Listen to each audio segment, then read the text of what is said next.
For indispensable reporting on the coronavirus crisis and more, subscribe to Mother Jones newsletters.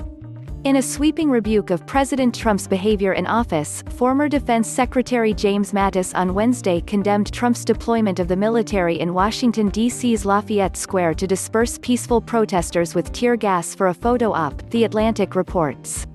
Mattis, who resigned in 2018 over President Trump's decision to withdraw troops from Syria, called the turmoil of the past week the consequences of 3 years without mature leadership.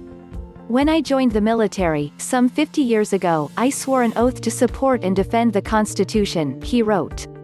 "Never did I dream that troops taking that same oath would be ordered under any circumstance to violate the constitutional rights of their fellow citizens, much less to provide a bizarre photo op for the elected commander-in-chief, with military leadership standing alongside."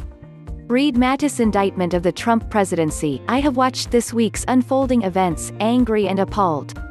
The words, equal justice under law, are carved in the pediment of the United States Supreme Court. This is precisely what protesters are rightly demanding. It is a wholesome and unifying demand, one that all of us should be able to get behind. We must not be distracted by a small number of lawbreakers. The protests are defined by tens of thousands of people of conscience who are insisting that we live up to our values as people and our values as a nation.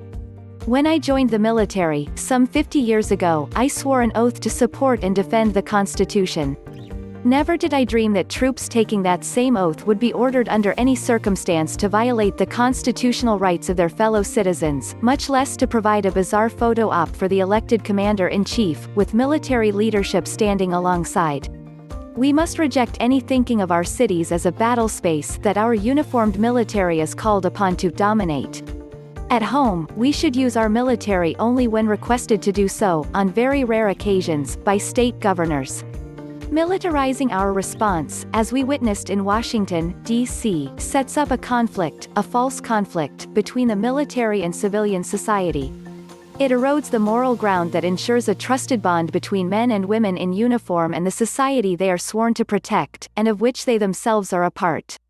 Keeping public order rests with civilian state and local leaders who best understand their communities and are answerable to them.